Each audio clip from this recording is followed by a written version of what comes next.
Shame is a soul-eating emotion. These words sound heavy, don't they? But they're true. Shame is like a shadow that follows us everywhere, whispering that we're not good enough. It doesn't just make us feel bad about what we've done, it makes us feel bad about who we are. It's the voice in our head that says, "You're not smart enough, not pretty enough, not good enough." And the more we listen to it, the more it grows, eating away at our happiness and peace. But why does shame have this much power over us? Why does it make us feel so small? Shame is like an invisible cage. It locks us in and tells us we can't escape. It's different from guilt.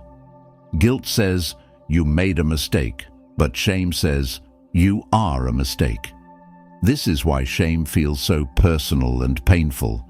It doesn't just make us regret our actions, it makes us question our worth as a person.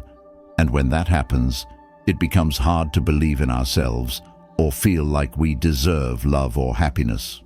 Psychologists say shame can harm both the mind and body. It can lead to sadness, anxiety, and even physical problems like tiredness and stress. When shame takes over, it changes how we think, how we act, and how we treat others. It becomes like a filter through which we see the world, making everything seem darker and heavier than it really is. One of the worst things about shame is that it loves silence. It thrives when we keep it hidden. It tells us, "Don't let anyone know. If people find out, they'll judge you or leave you." So we stay quiet. We hide our feelings and pretend everything is fine. But the more we hide it, the stronger it becomes. Shame feeds on our silence, growing bigger and scarier until it feels like we're carrying a secret too heavy to bear. Shame often starts when we're young.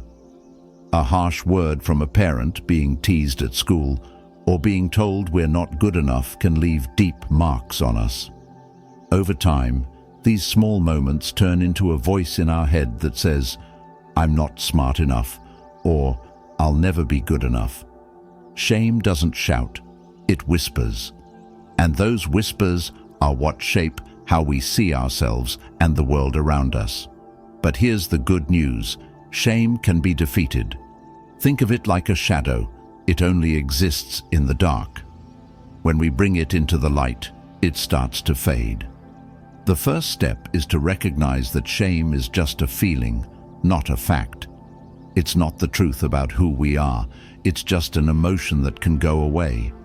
Talking about it with someone we trust can help.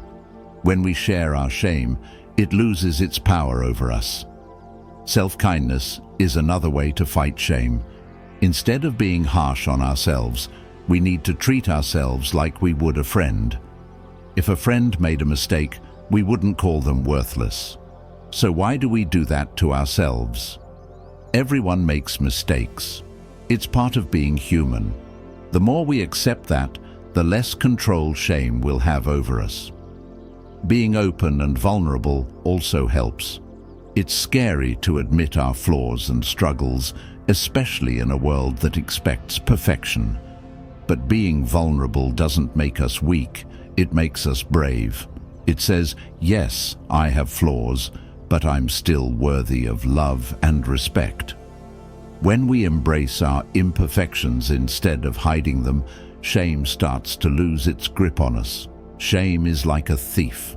It steals our joy, our confidence, and our ability to connect with others. But it doesn't have to control us. When we face shame, when we talk about it, when we show ourselves kindness, we take back our power. We realize that we're not broken, we're human, and being human means we're worthy of love, no matter what. Shame may be a soul-eating emotion, but it can only consume us if we let it.